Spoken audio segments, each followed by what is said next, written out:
J'ai dit, je comprends aujourd'hui qu'on ne voyage jamais avec son champ. On ne voyage jamais avec son puits. On ne voyage jamais avec sa maison. Celui que tu es chez toi n'est pas celui que tu es chez l'autre. Cependant, j'ai appris ce jour-là. Alléluia. Dis à ton ami, le désert existe.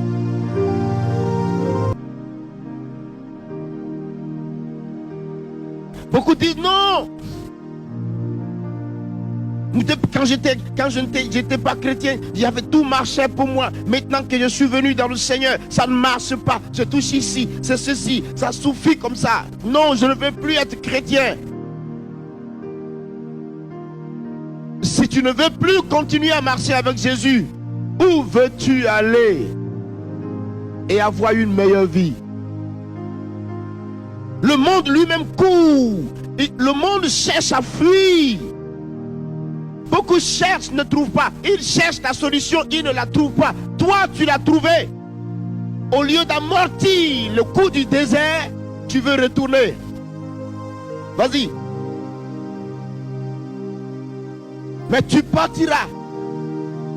Et tu sauras qu'il y a un carrefour incontournable dans la vie où nous sommes. C'est la personne de Jésus de Nazareth.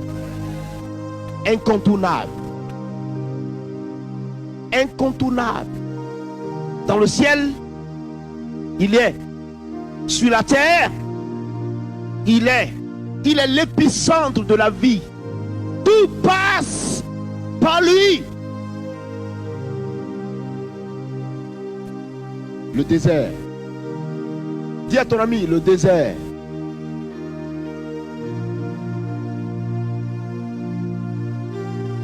Quand Jésus est sorti du désert, il est venu avec la puissance de l'Esprit. À quel niveau tu te trouves? À quel niveau tu te trouves, frère? Es-tu encore dans le désert? Dieu veut te former. Dans le désert, il va te rencontrer. Dans le désert, il va t'équiper. Dans le désert, il va te former. Dans le désert, il te donnera la sagesse. Dans le désert, il te donnera de comprendre la parole de Dieu. Dans le désert, il t'apportera l'instruction nécessaire.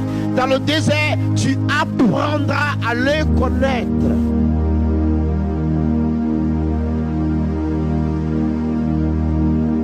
Alléluia. Je dis toujours, avant de te lever, te mettre ici derrière cette chaise pour dire Jésus, Jésus, Jésus, il faut qu'il y ait eu une rencontre entre vous deux au préalable.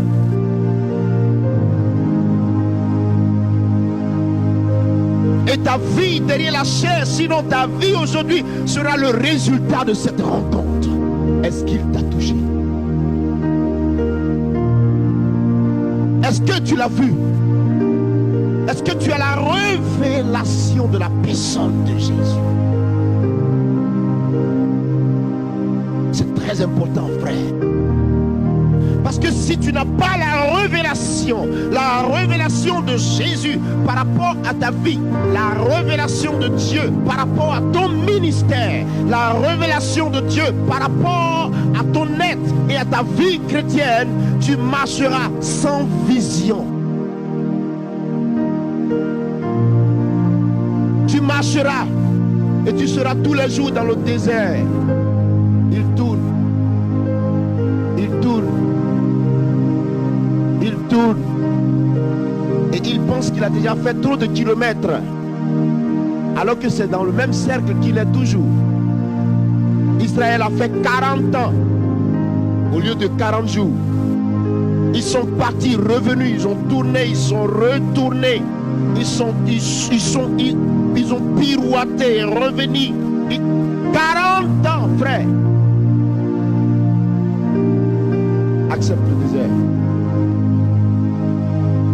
Alléluia. ne te dit pas sois pauvre. Non, non, non, non, non, non, non, non, non, non, non, non, non, non, non, non. Le désert est le stade de construction. Dieu te construit. Dieu te construit.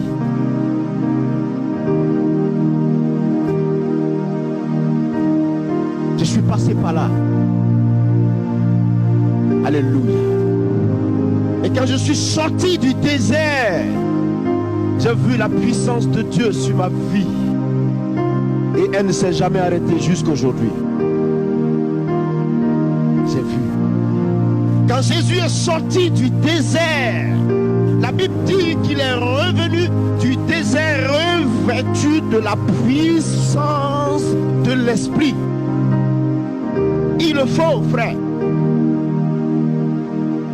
Et quand il était revêtu de la puissance de l'Esprit, regardez, la Bible dit quoi? La Bible dit que sa renommée se répandit dans tout le pays.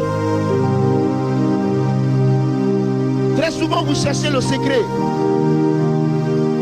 Beaucoup posent la question, quel est ton secret? Je dis, je n'en ai pas. Beaucoup posent la question, comment tu fais? Je dis, je ne sais pas. Tu veux savoir? Voici le cheminement.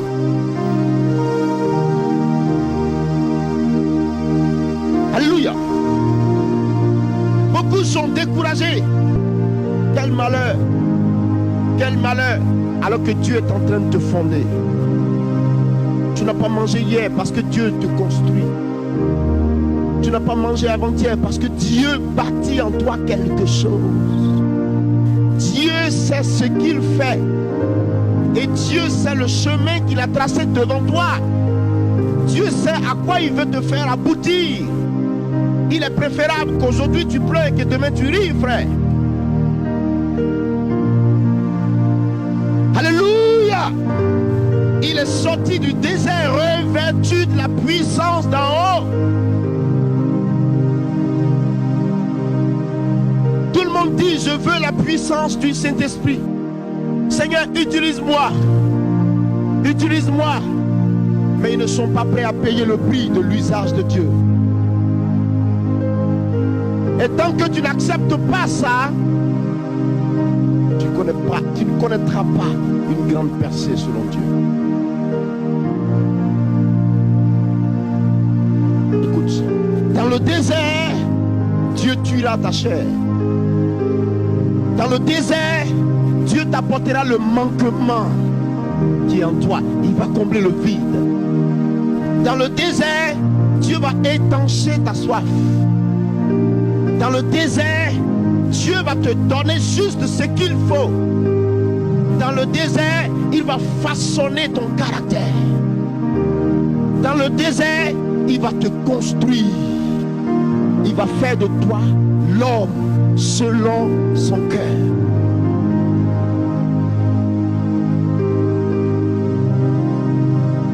Et l'onction viendra. Et quand l'onction descendra sur toi, quand la puissance de l'Esprit sera sur toi, on ne pourra plus t'arrêter. Tout ce que tu toucheras, Dieu produira le miracle. Un jour, quelqu'un m'a dit, quand je te vois prêcher, je te vois prier pour les malades, j'ai l'impression que toi et moi, on n'a pas le même Jésus. C'est un serviteur de Dieu qui me disait ça. Il dit, pourquoi? Le Jésus de la Bible, c'est le Jésus de la Bible, c'est le Jésus qu'il faut. C'est le même Jésus que je prêche. Et je crois que c'est le même Jésus que tu pries.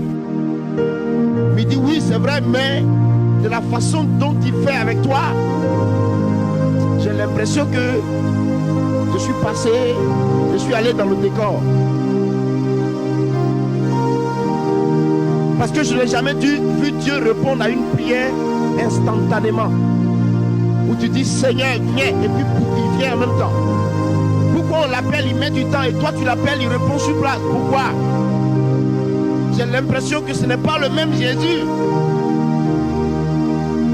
Je lui ai dit, c'est pas parce que ce n'est pas le même Jésus, mais peut-être que j'ai accepté quelque chose que toi tu n'as pas accepté.